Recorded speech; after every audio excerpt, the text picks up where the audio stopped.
Tudo que era decidido no Sinédrio traspassava para a população de Israel. Então esse homem era extremamente importante no Sinédrio. E Jesus já havia tido uma grande fama, e as pessoas não gostavam, ou melhor dizendo, os líderes de Israel não gostavam de ouvir as palavras que chegavam até eles a respeito da vida de Jesus. Quantos milagres ele fazia, qual era a pregação dele, isso trazia um grande temor para o Sinédrio. E este homem dentro do Sinédrio também soube a respeito disso, e então foi até Jesus à noite, para que ninguém soubesse que ele estava indo, para que ele não fosse identificado como um dos seguidores de Jesus. Ele queria saber uma coisa a respeito desse homem que falavam tanto. Será porventura esse o Messias? E então esse homem vai, e a Bíblia diz que exatamente Nicodemos entra, e ele dá uma credencial rapidamente com Jesus, e ele reconhece que Jesus é um mestre, sendo ele também um mestre. Ele diz: Senhor, nenhum homem pode fazer os sinais que tu fazes se Deus não for com ele. Então Jesus corta o assunto de maneira bem clara e abrupta e diz: se tu não nascer de novo, tu não podes ver o reino de Deus. Ele dá uma tonteada e diz: como é que é? Se eu não nascer de novo, eu não posso ver o reino de Deus? Explica esse negócio. Então ele diz exatamente e repete disso: importa que tu nasças de novo, para que tu entre no reino de Deus. Ele dá duas prerrogativas ou duas sentenças aterrorizantes para uma pessoa.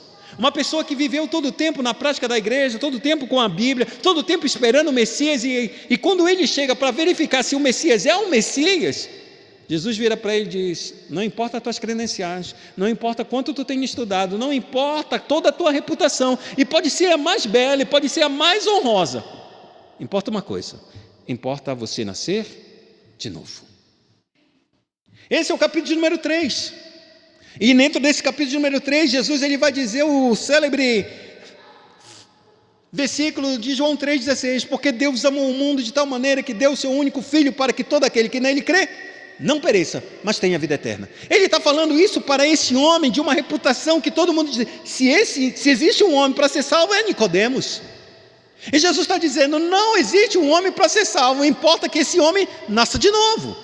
Não importa a reputação, não importa a carreira dele, não importa quanto ele conheça de Bíblia, não importa quanto ele ora, importa uma coisa só: você nasceu de novo.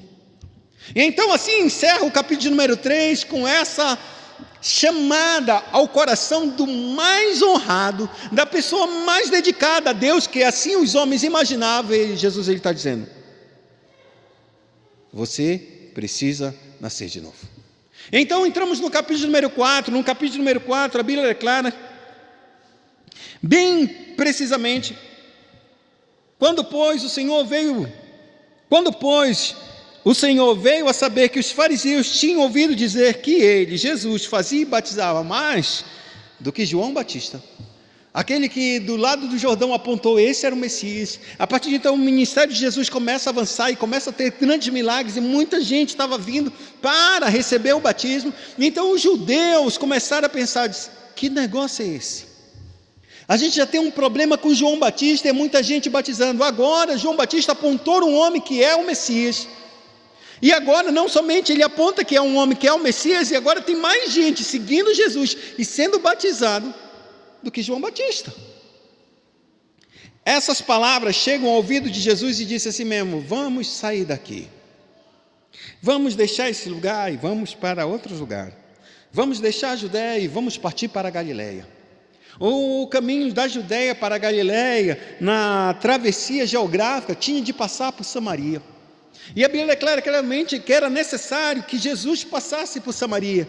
Das duas uma, ou melhor dizendo, ou pode ser as duas, que a travessia para passar pelo terreno dos samaritanos, que o próprio João ele nos declara: os samaritanos não gostavam dos judeus e os judeus não gostavam dos samaritanos.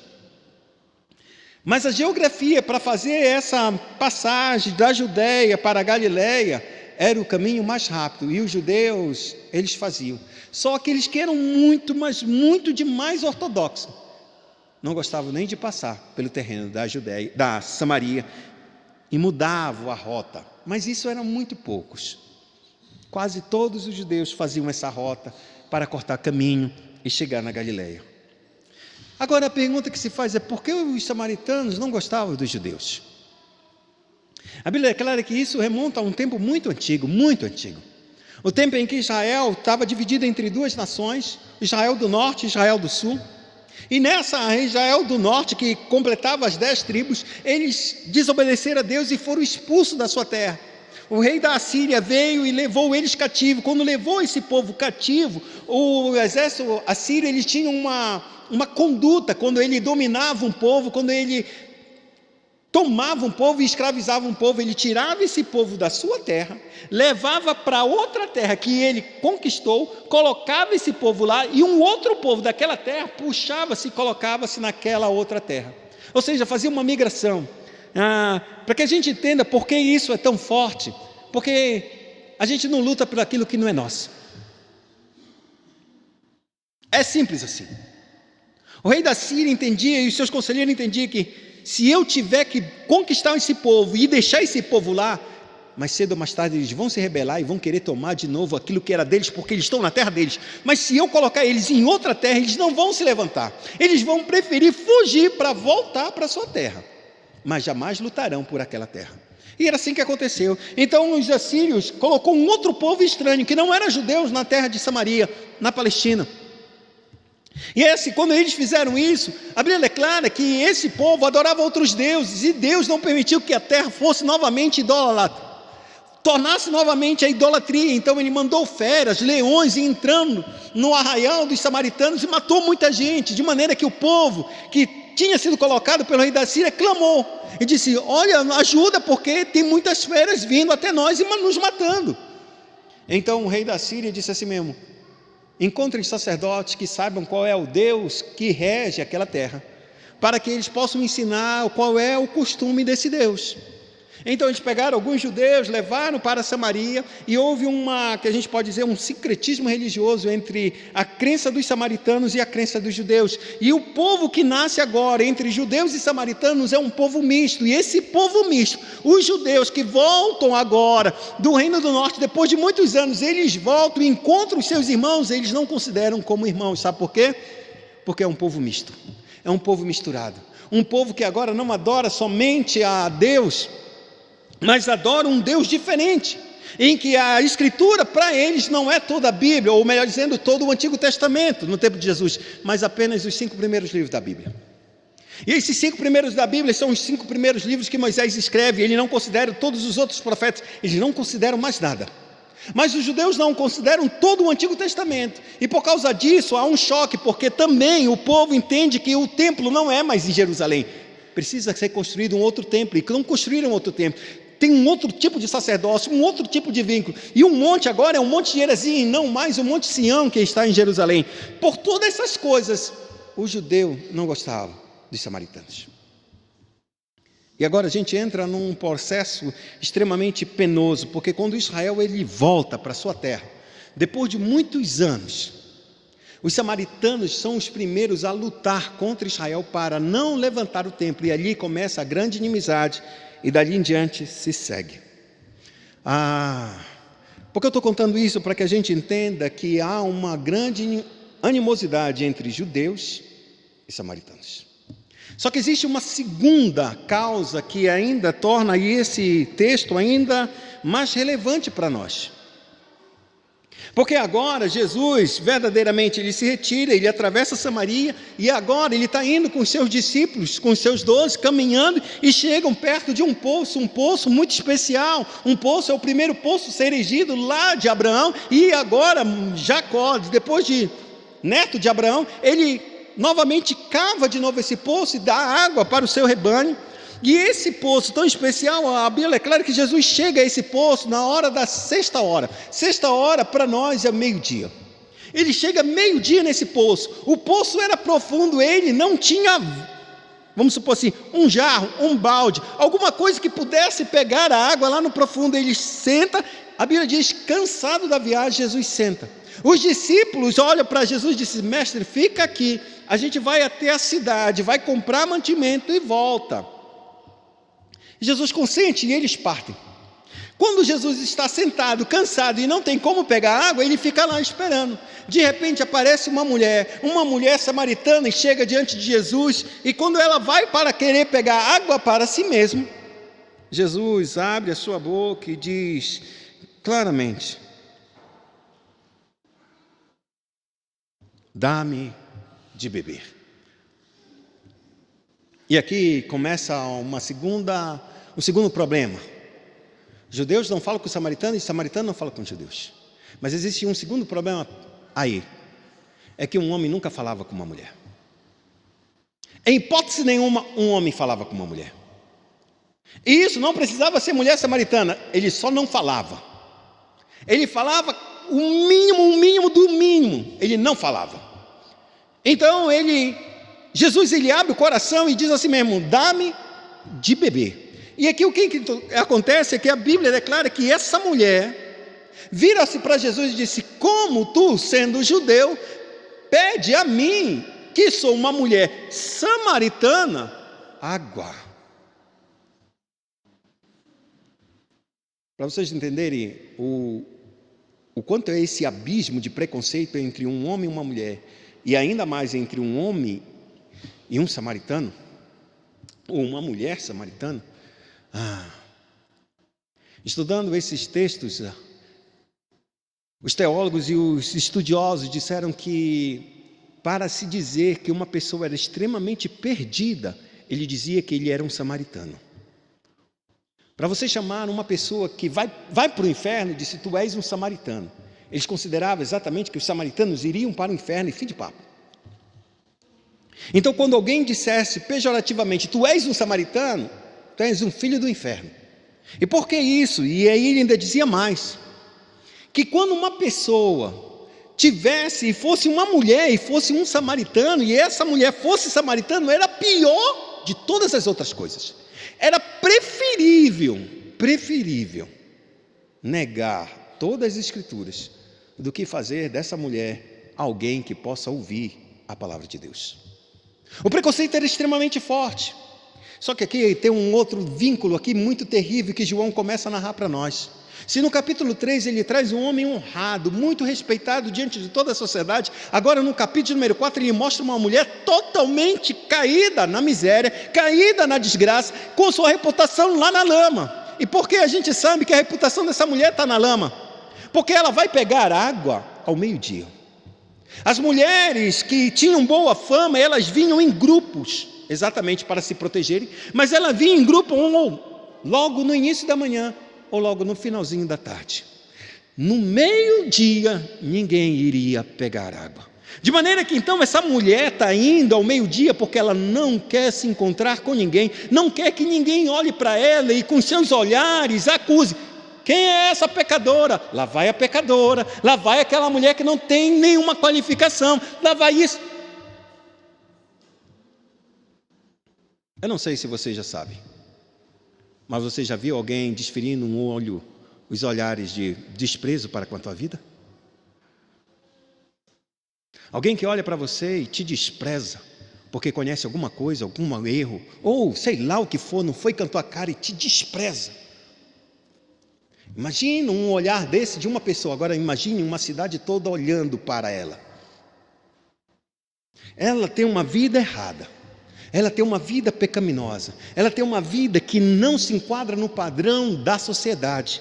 E essa vida que não se enquadra no padrão da sociedade, a gente tem que se perguntar exatamente quão ela é sofrida e quanto esse sofrimento, esse preconceito está chegando no coração dela, a ponto dela se blindar completamente, ao ponto de dizer para um estranho que ela sabe que é um judeu, e diz: como tu podes me pedir água se tu és judeu e eu sou samaritana e sou uma mulher? Que tipo de homem tu és? Quem tu pensas que tu és para falar comigo? Porque a tua linha e a minha linha é totalmente separada, e a gente tem um abismo entre nós que nós não podemos nos relacionar. Como tu tem a audácia de me pedir: dá-me de beber? E é isso que essa mulher samaritana, ela está indignada e ela não sabe por que Jesus ele está fazendo isso.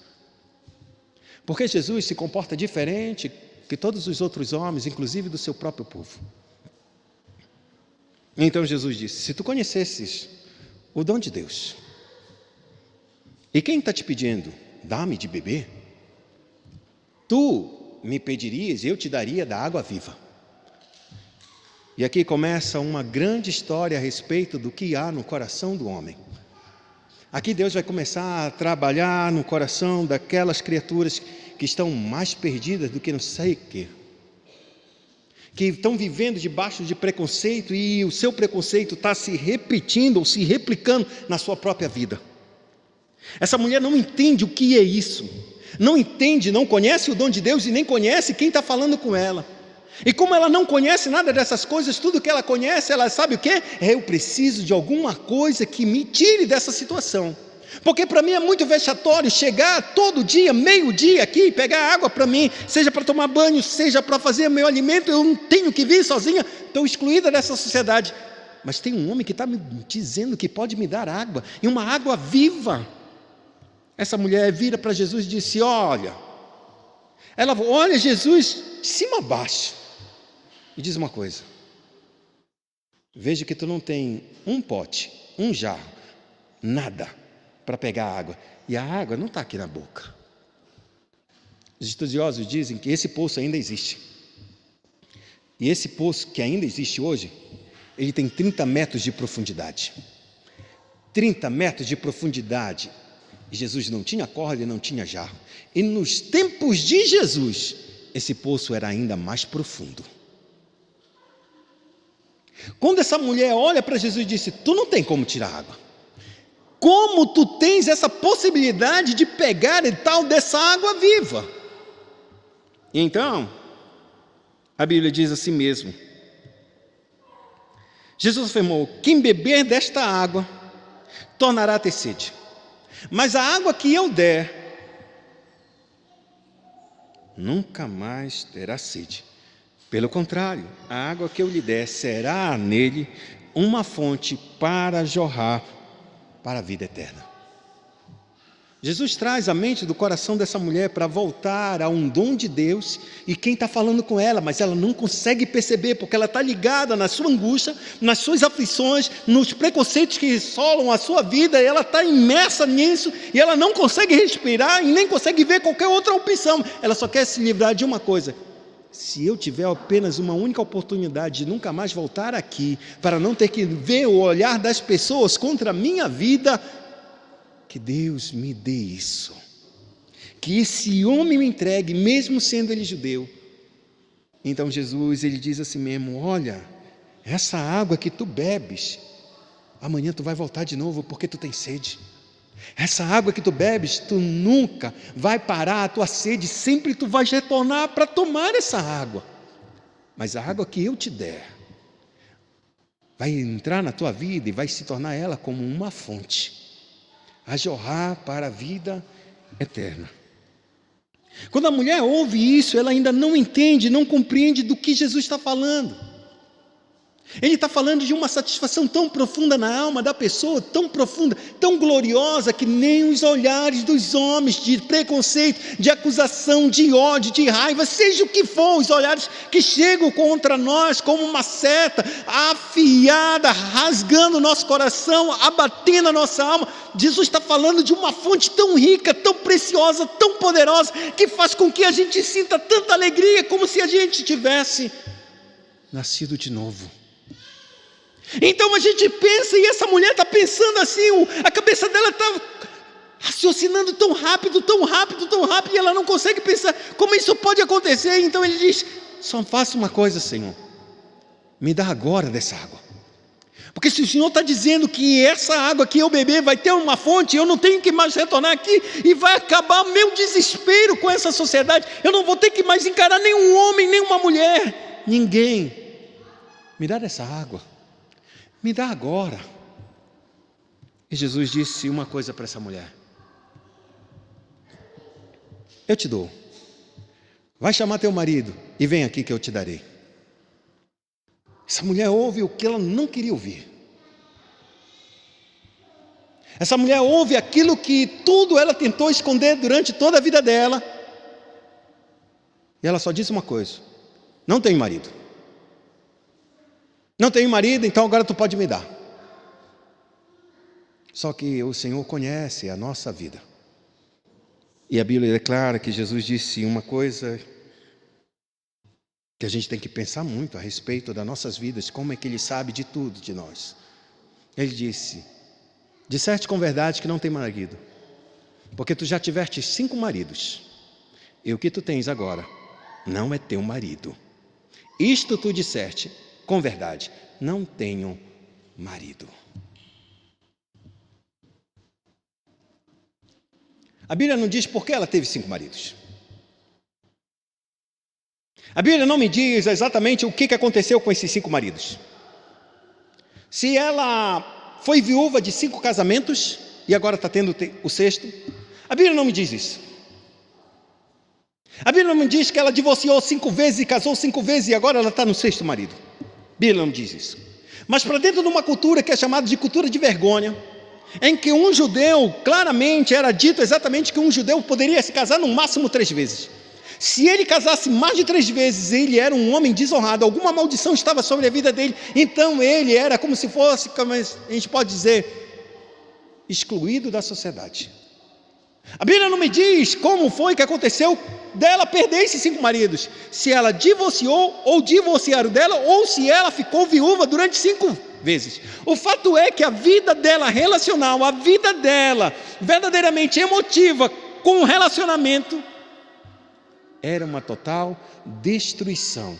E essa destruição e essa derrota que era a vida emocional dela, a vida sentimental dela, isso trazia para ela tanta dor e tanta vergonha, porque ela não sabia dizer, se ela teve 5 maridos e todos eles faleceram, ela pode dizer, que tipo de mulher eu sou?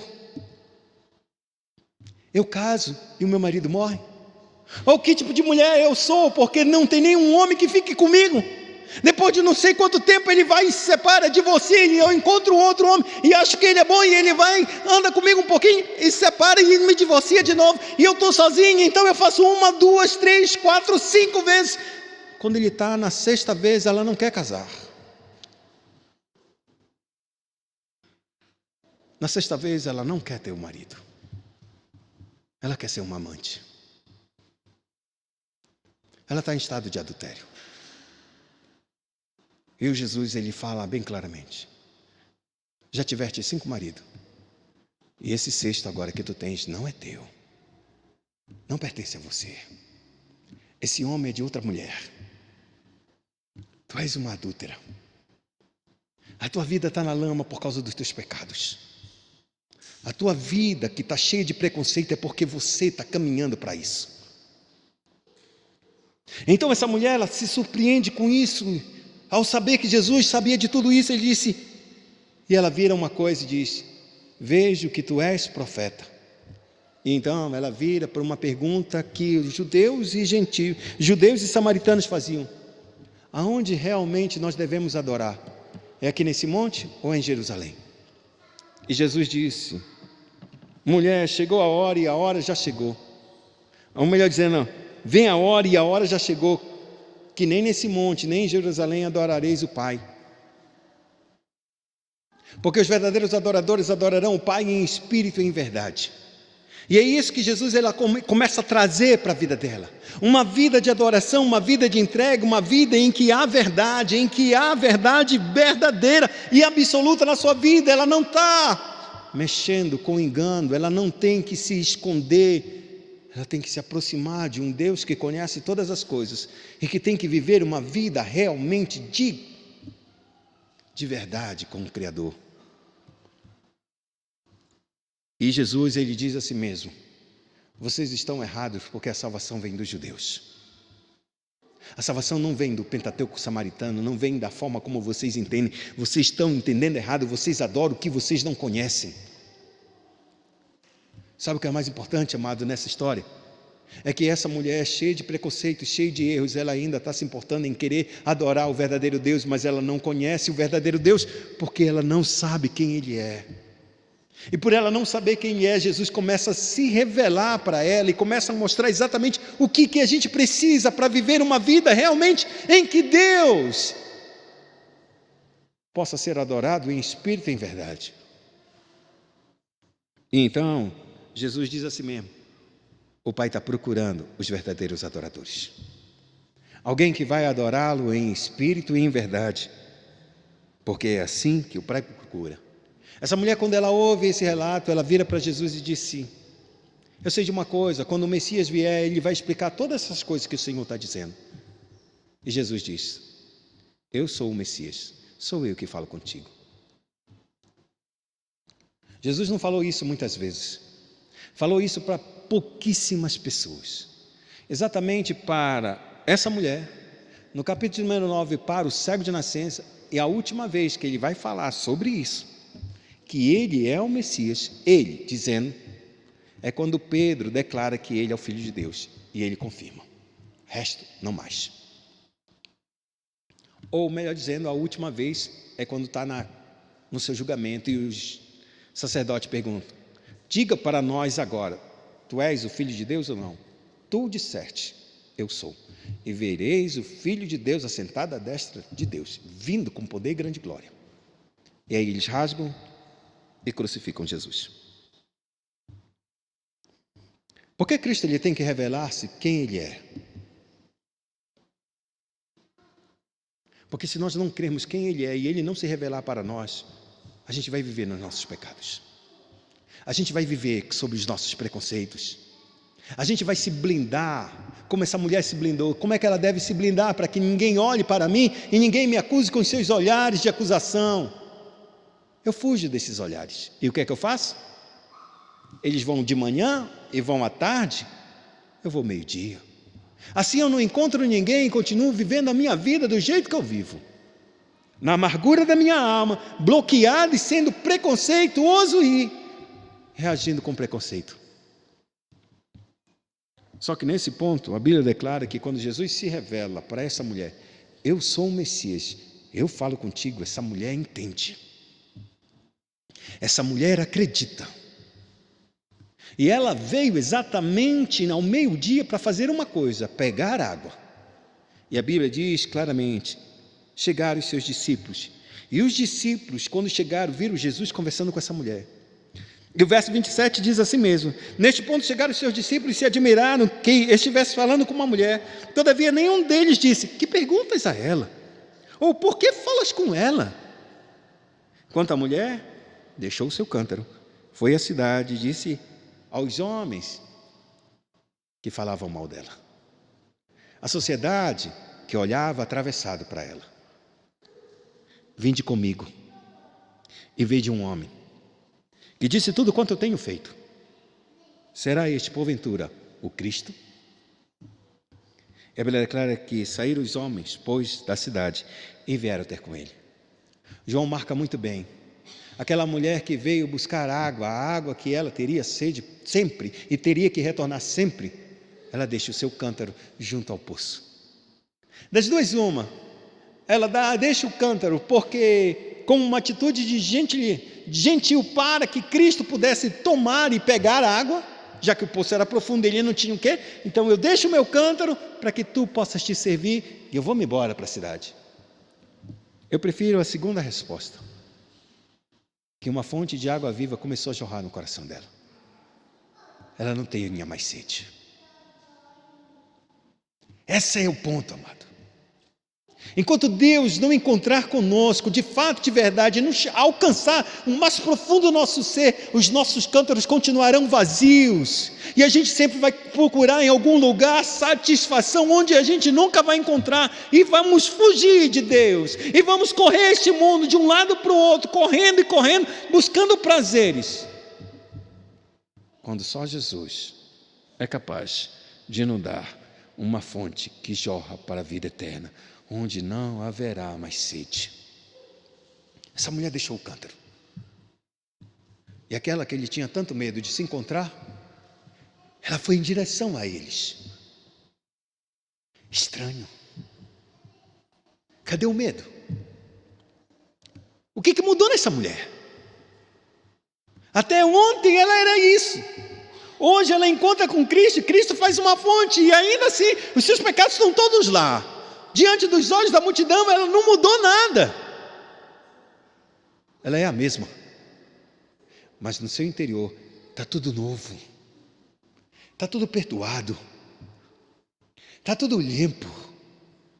Não existe mais olhar de acusação que me condene. Sabe por que não há? Porque meu coração já não condena mais.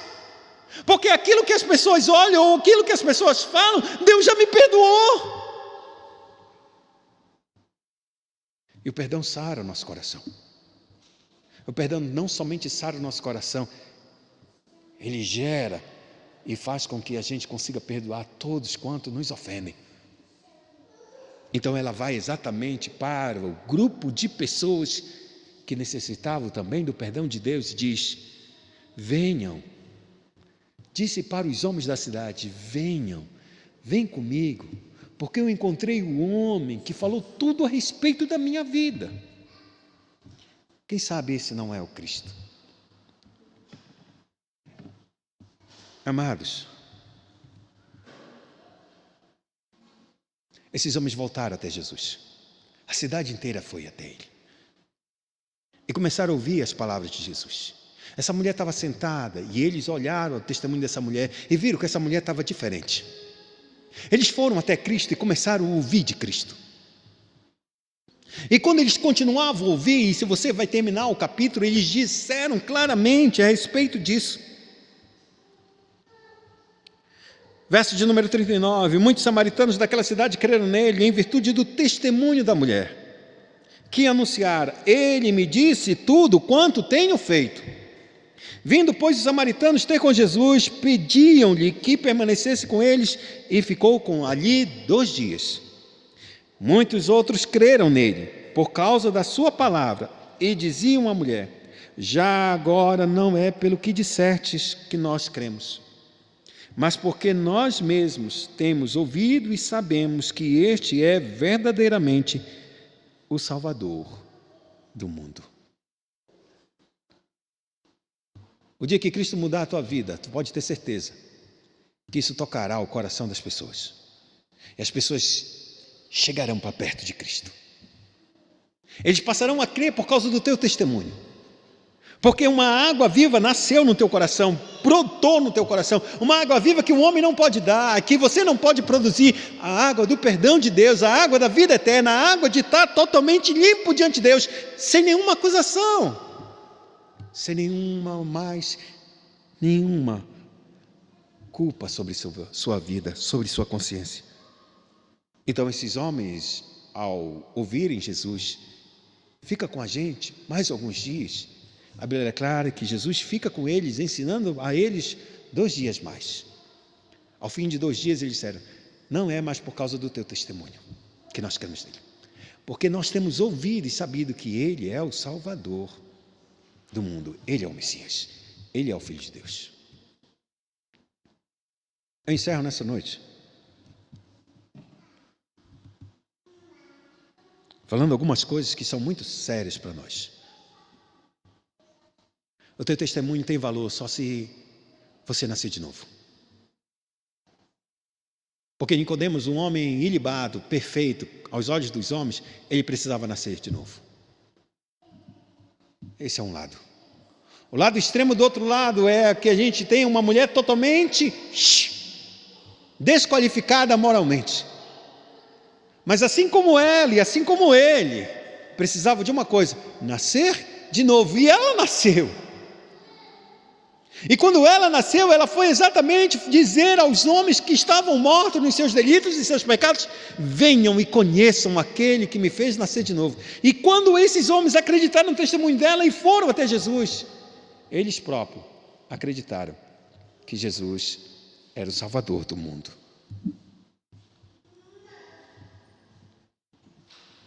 Não importa se você acredita no seu pai, na sua mãe, no seu irmão, no seu colega, e por causa deles você foi até Cristo e acreditou em algumas palavras, você vai ter que acreditar por si mesmo no Cristo. Não por causa do meu testemunho ou de qualquer outro testemunho. O testemunho nosso é apenas uma isca para você chegar até perto de Cristo e dizer: realmente Cristo fez alguma coisa por essa pessoa. Mas para fazer em mim, eu preciso crer. Eu, por mim mesmo, devo crer.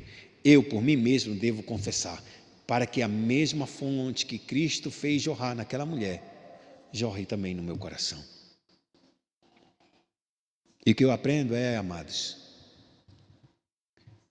Cristo foi por uma mulher e por uma cidade. A Bíblia declara que ele chegou àquele poço cansado. Eu não sei quanto a você. O quanto de esforço você faz para alcançar uma vida. O Cristo, ele foi para um lugar e ele tão cansado, com fome e com sede, ele parou para ouvir a necessidade de uma alma que estava clamando diante dos seus olhos e que era infinitamente maior do que a sede de água e do que a fome de pão, que é fome da salvação. E Cristo deu isso a eles. Que eu e você também possamos quebrar as barreiras e os preconceitos para poder levar o Evangelho a todo aquele que está extremamente distante e que só carece e só quer saber dos prazeres desse mundo, mas que Cristo possa te dar a água da vida e entregar àquele que tem sede. Incline sua cabeça, oremos ao Senhor.